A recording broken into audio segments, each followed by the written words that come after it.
أعوذ بالله من الشيطان الرجيم. بسم الله الرحمن الرحيم. يا أيها الذين آمنوا اتقوا الله وقولوا قولا سديدا يصلح لكم أعمالكم ويغفر لكم ذنوبكم ومن يطع الله ورسوله فقد فاز فوزا عظيما. رب اشرح لي صدري ويسر لي أمري واحلل عقدة من لساني يفقهوا قولي. رب زدني علما.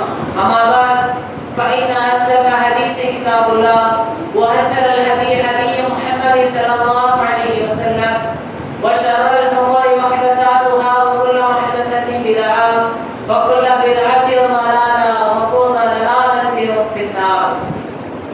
வார்த்தைகளில் சிறந்தது அல்லாஹ்வுடைய வார்த்தை என்றும் வழிகாட்டுதலில் சிறந்தது நபிகள் நாயகம் ஸல்லல்லாஹு அலைஹி வஸல்லம் அவர்களின் வழிகாட்டுதல் என்றும் மார்க்கத்தில் அல்லாத ஒவ்வொன்றும் புதுமையாகவும் புதுமை ஒவ்வொன்றும் விதத்தாகவும் விதத் உடைய நரகத்திற்கு எடுத்துச் செல்லும் நபிகள் நாயகம் ஸல்லல்லாஹு அலைஹி வஸல்லம் அவர்கள் ஒவ்வொருவரையும் மக்களை பார்த்து பகிரங்கமாக எச்சரிப்பார். அந்த வகையில் உங்களையும் என்னையும் எச்சரித்தமாக இந்த உரையை நான் ஆரம்பம் செய்கின்றேன். கண்ணியத்திற்கும் மதிப்பிற்கும் உரிய அருமை சகோதர சகோதரிகளே, அல்லாஹ் நம் மீது கடமையாக்கிய அனைத்து வணக்க வழிபாடுகளை நிறைவு செய்துவிட்டு அவருடைய ஆலயத்திலே அவருடைய மார்க்கத்தை அதன் தூய வழியிலே தெரிந்து கொள்ள வேண்டும் என்ற நோக்கிலே இங்கே அமர்ந்து இந்த உரையை கேட்டுக் கொண்டிருக்கும் நம் அனைவரின் மீதும் அல்லாஹ்வுடைய சாந்தியும் சமாதானமும் என்றென்றும் நிலவட்டுமாறு. அன்பிற்குரிய அருமை சகோதர சகோதரிகளே, நாம் இந்த இஸ்லாமிய மார்க்கத்தை ஏற்று அதன்பால் செல்லக்கூடிய மக்களாக நாம் இருந்து வருகின்றோம். பொதுவாகவே ஒரு மனிதன் ஈமான் என்ற ஆடையை அணிவிக்க வேண்டும் என்று சொன்னால் ஒரு சில காரியங்களிலே அவர் நம்பிக்கை கொள்ள வேண்டும் என்று அல்லாஹ் ரப்பல் ஆலமீன் சொல்லி காட்டுகின்றான். அல்லாஹ்வின் தூதர் அவர்களும் சொல்லி காட்டுகின்றார்கள். ஒரு நாள் நபிகள் நாயகம் ஸல்லல்லாஹு அலைஹி வஸல்லம் அவர்களிடத்திலே ஜிப்ரீல் அலைஹிஸ்ஸலாம் அவர்கள் அல்லாஹ்வின் தூதரிடத்திலே வந்து, அல்லாஹ்வின் தூதரே, ஈமான் என்றால் என்ன, அதை குறித்து எனக்கு சொல்லித் தாருங்கள் என்று மனிதனுடைய ரூபத்தில் வந்து ஜிப்ரீல் அலைஹிஸ்ஸலாம் அவர்கள் கேட்கும் பொழுது கேள்வி கேட்ட அந்த மனிதருக்கு அல்லாஹ்வின் தூதர் அவர்கள் பதிலளிக்கின்றார்கள். அன்தும் மினூன பில்லாஹி வ மலாயிகத்திஹி வ குதுபிஹி வ ரசூலிஹி. முதலிலே இறைவன் மீது நீ நம்பிக்கை கொள்ள வேண்டும். இந்த உலகத்திலே ஒரே ஒரு இறைவன் தான் இருக்கின்றான், அவனை தவிர்த்து வேறு எந்த இறைவனும் கிடையாது என்று அந்த இறைவன் மீது நீ நம்பிக்கை கொள்ள வேண்டும் என்று அல்லாஹ்வின் தூதர் அவர்கள் சொல்கின்றார்கள். அதிலும் நமக்கு எந்த விதமான மாற்று கருத்தும் இல்லை. அதையும் நாம் நம்பக்கூடிய மனிதர்களாகத்தான் இருந்து வருகின்றோம். மலக்குமார்கள் மீது நீ நம்பிக்கை கொள்ள வேண்டும். அல்லாஹ்வுடைய படைப்பான அந்த மலக்குமார்கள் மீது நீ நம்பிக்கை கொள்ள வேண்டும். நாம் இந்த உலகத்திலே பிறந்த நாள் முதல் அந்த பிறந்த நொடி முதல் நம்முடைய தாயுடைய கருவறையிலே விதி எழுதக்கூடிய அந்த ஒரு நேரத்தில் இருந்து நாம் இந்த உலகத்திலே வாழக்கூடிய காலமெல்லாம் நாம் செய்யக்கூடிய அனைத்து அமல்களையுமே நாம் மரணித்து மண்ணுக்கு போகக்கூடிய அந்த நொடியிலும் நமக்கு அந்த கேள்வி கேட்கக்கூடிய அந்த மலக்குமார்கள் மீது நீ நம்பிக்கை கொள்ள வேண்டும் என்று அல்லாஹ்வின் தூதர் அவர்கள் சொல்லி காட்டுகின்றார்கள் என்றால் அதிலும் நமக்கு எந்த விதமான மாற்று கருத்துமே இல்லை. வேதங்கள் மீது நீ நம்பிக்கை கொள்ள வேண்டும். இந்த உலகத்திலே எத்தனையோ நபிமார்கள் இந்த உம்மத்திற்கு தூதராக அனுப்பப்பட்டிருக்கிறார்கள். அப்படிப்பட்ட அந்த தூதர்களுக்கு இறைவன் ஒரு சில வேதங்களை அவர்களுக்கு வழங்கினார். எப்படி இன்ஜில் தௌராத் ஒரு வேதமோ அதை போன்றுதான் இறுதி தூதராக அனுப்பப்பட்ட முஹம்மது நபி ஸல்லல்லாஹு அலைஹி வஸல்லம் அவர்களுக்கு அல்லாஹ் திருக்குர்ஆன் என்ற வேதத்தை கொடுத்தான். அப்படி இருக்கக்கூடிய தருவாயிலே அந்த வேதங்கள் மீது நீ நம்பிக்கை கொள்ள வேண்டும். அதிலும் நமக்கு எந்த விதமான மாற்று கருத்துமே இல்லை. தூதர்கள் மீது நீ நம்பிக்கை கொள்ள வேண்டும் என்ற அளவுக்கு இந்த உலகத்திலே எத்தனையோ நபிமார்கள் இந்த உம்மத்திற்கு தூதராக அனுப்பப்பட்டு இந்த மார்க்கத்தை மக்கள் மத்தியிலே கொண்டு போய் சேர்க்க வேண்டும் என்பதற்காக ஏராளமான நபிமார்களை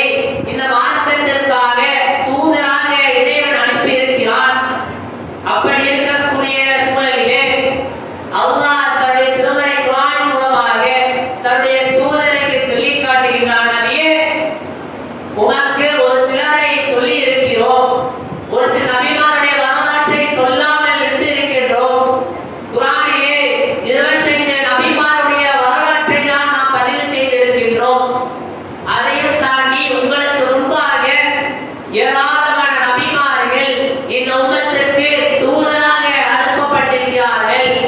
குர்ஆனிலே குறிப்பிடப்பட்ட 25 நபிமார்களை மட்டுமே வைத்து இவ்வளவு நபிமார்கள் தான் இந்த உம்மத்திற்கு தூதராக அனுப்பப்பட்டார்கள் என்று நீர் எந்த விதமான ஒரு நிலைப்பாட்டிற்கு வந்துடக்கூடாது என்று, எந்த கணக்கும் நீ செய்யக்கூடாது என்று தன்னுடைய தூதருக்கு இறைவன் வசனத்தின் மூலமாக சொல்லி காட்டுகின்றார். இப்படி இது போன்ற காரியங்களிலே நாம் எந்த விதமான சந்தேகமும் கொள்ளாமல் அதை நம்பக்கூடிய மனிதர்களாக நாம் இருக்கிறோமோ, அதே நேரத்திலே மறுமை என்று அந்த சிந்தனையிலே சற்று பின்தங்கிய மக்களாகத்தான் நாம் இருந்து வருகின்றோம்.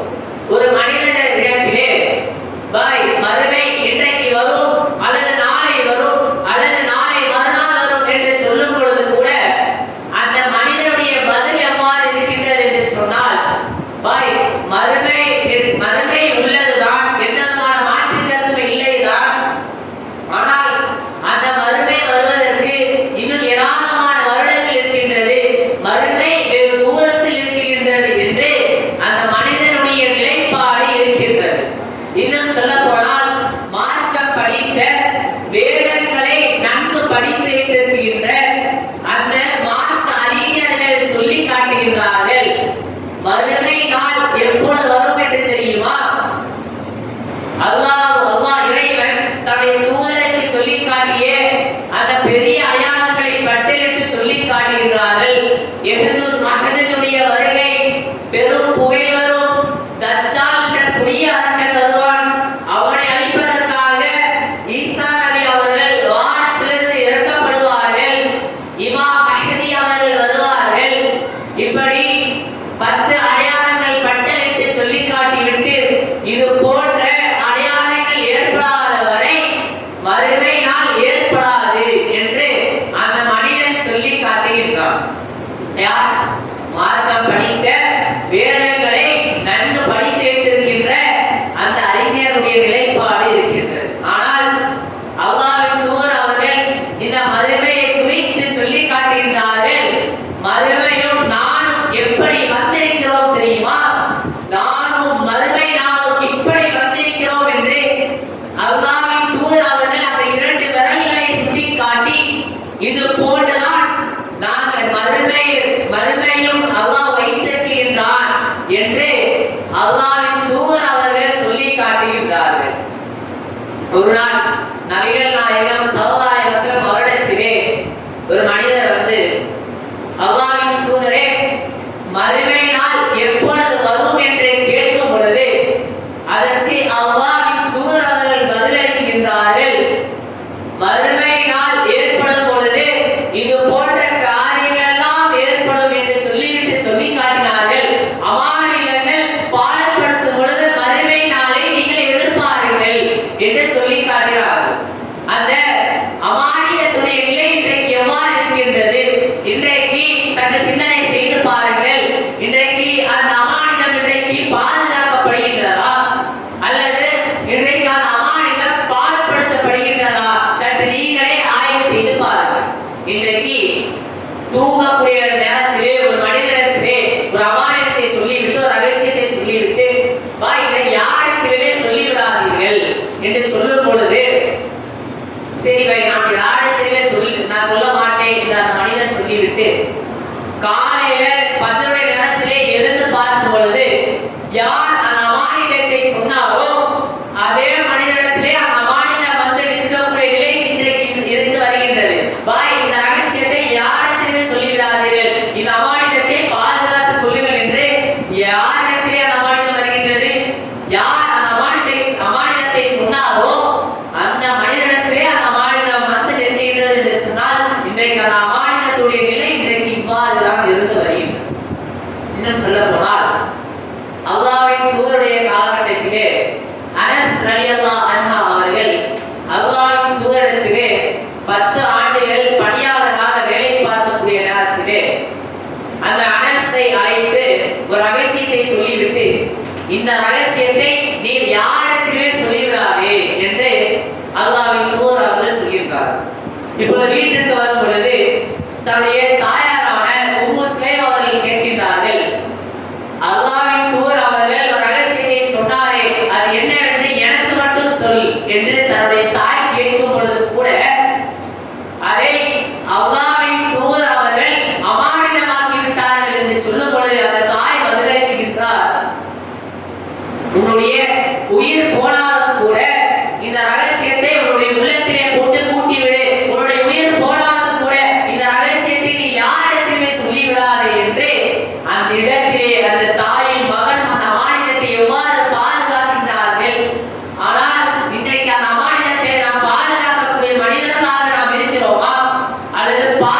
வாழக்கூடிய மக்களாக நாம் இருக்கிறோமா?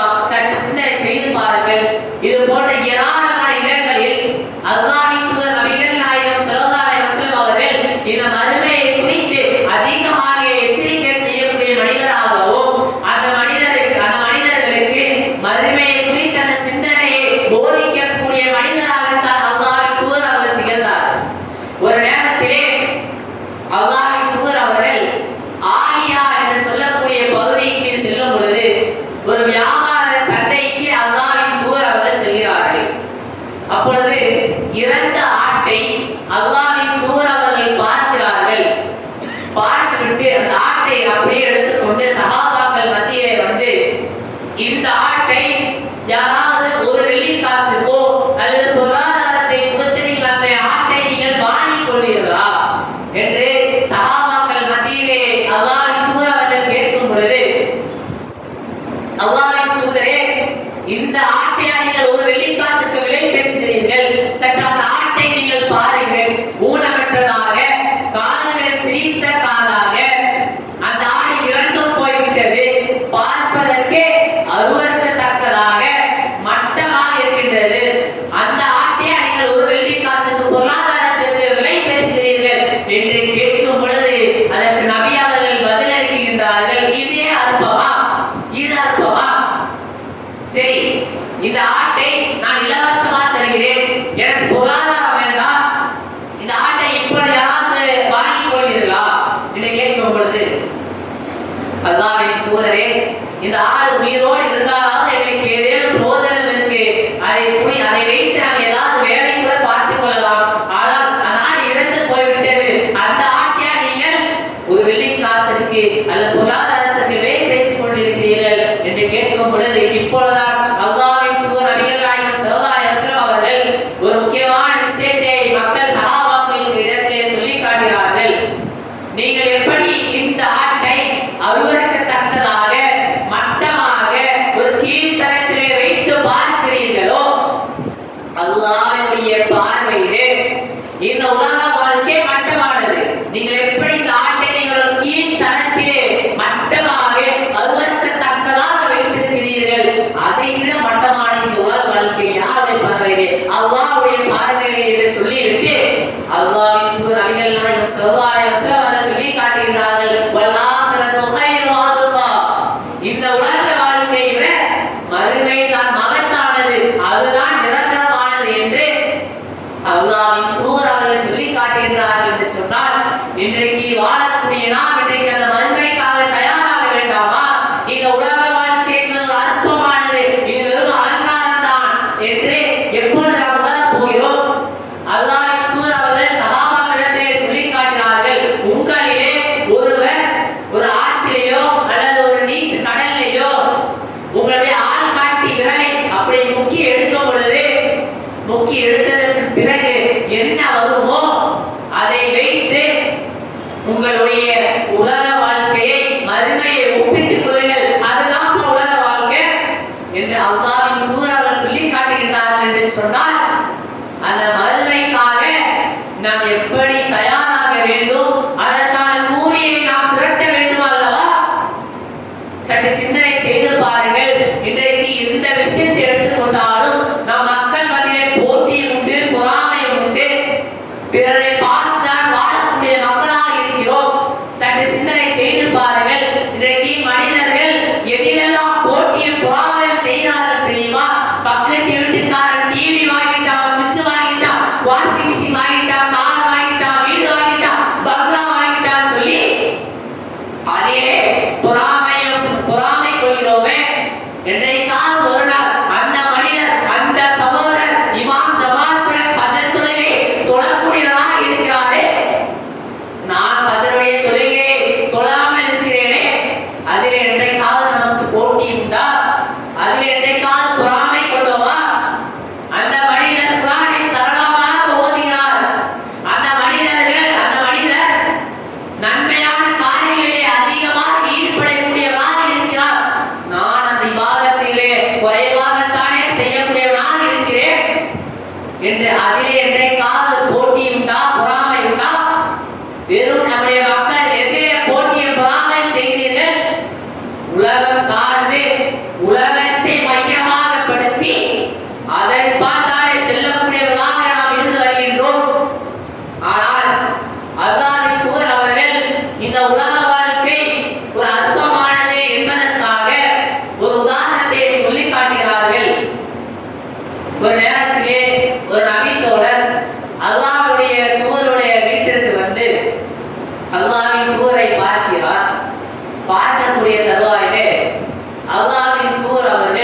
ஒரு ஈச்சம் பாயில அப்படியே கீழே படுத்திருக்காங்க, பாயில படுத்திருக்காங்க. அப்போ அந்த நபி தோழர் பார்க்கும் பொழுது அல்லாஹ்வின் தூதர் அவர்கள் எழுந்து அமர்ந்தார்கள். ஆனால் அந்த அச்சு அப்படியே முதுகுல அந்த பாயுடைய அச்சு அப்படியே தெரியும். அப்போ அதை பார்த்து அந்த நபி தோழர் சொல்லி காட்டுகிறார், அல்லாஹ்வின் தூதரே, நீங்கள் இந்த உம்மத்திற்கு தூதராக அனுப்பப்பட்டிருக்கிறீர்கள், எங்களுக்கெல்லாம் ஒரு முன்மாதிரியாக இருக்கிறீர்கள். உங்களுக்கு இந்த இது நலவையா? நாங்கள் உங்களுக்கு நல்ல ஒரு கட்டிலை நாங்கள் தயார் செய்து தருகிறோமே என்று சொல்லும் பொழுது அதற்கு அல்லாஹ்வின் தூதர் அவர் சொல்லி காட்டுறாங்க, வேண்டாம், எனக்கும் இந்த உலக வாழ்க்கைக்கும் என்னப்பா தொடர்பு? நான் பயணி கொண்டுதான் இந்த உலகத்திற்கு அனுப்பப்பட்டிருக்கிறேன். இந்த உலக வாழ்க்கை நிரந்தரம் அல்ல. உதாரணத்திற்கு சொல்ல வேண்டுமையானால், ஒரு பயணி அல்லாஹ்வின் தூதர் சொல்லி காட்டுகிறார்கள், உங்களுடைய வாழ்க்கையை ஒரு பயணி போன்று அமைத்துக் கொள்ளுங்கள் என்று சொல்லி காட்டுறாங்க. இதற்கு உதாரணம் அல்லாஹ்வின் தூதர் சொல்லி காட்டுறாங்க, ஒரு பயணி அந்த வெயிலுக்காக வேண்டி ஒரு மரத்தின் கீழே அந்த நிழலுக்காக வேண்டி இருக்கிறார். அப்பொழுது யாராவது அந்த பயணிக்காக வேண்டி, பாய் நான் உனக்காக ஒரு வீடு கட்டித்தரேன்னு சொல்லுவோமா? அவர் சொல்லுவாரு, எனக்கு எதுக்கு பாய் வீடு? நான் ஒரு நிழலுக்காக வேண்டி இளைப்பாறுவதற்காக ஒரு சில நிமிடங்கள் அமர்ந்து விட்டு அல்லது நின்று விட்டு சென்று விடுவேன், எனக்கு எதுக்குப்பா அந்த வீடு என்று சொல்லுவோமே. அதை போன்றுதான் இந்த உலக வாழ்க்கை ஒரு பயணி போன்றுதான். ஒரு சில காலங்கள் தான் இந்த உலகத்திலே வாழ போறோம். ஏதோ நிரந்தரமாக எல்லாம் இந்த உலகத்தில் நாம் வாழ போவது கிடையாது. ஆனால் சற்று சிந்தனை செய்து பாருங்கள், ஏராளமான இடங்களிலே அல்லாஹ்வின் தூதர் அவர்கள் இந்த மறுமையை குறித்து மக்களுக்கு எச்சரிக்கை செய்தார்கள். சற்று சிந்தனை செய்து பாருங்கள். இதில் 10ஆம் ஆண்டு அல்லாஹ்வின் தூதர் அவர்கள் மரணித்தார்கள். அதற்கு முன்பாகவே அல்லாஹ்வின் தூதர் அவர்கள் இந்த மறுமையை குறித்து மக்களுக்கு அதிகமாக எச்சரிக்கை செய்தார்கள். அப்படி எச்சரிக்கை செய்துவிட்டு 1446 ஆண்டுகளை நாம் நிறைவு செய்து விட்டோம். அங்கே இங்கே கூட்டி கழித்து பார்த்தாலும் கூட அல்லாஹ்வின் தூதர் அவர்கள் சொன்ன சிறிய சிறிய அடையாளங்கள் எல்லாம் நாம் கடந்து விட்டோம். 90% நெருங்கி விட்டோம்.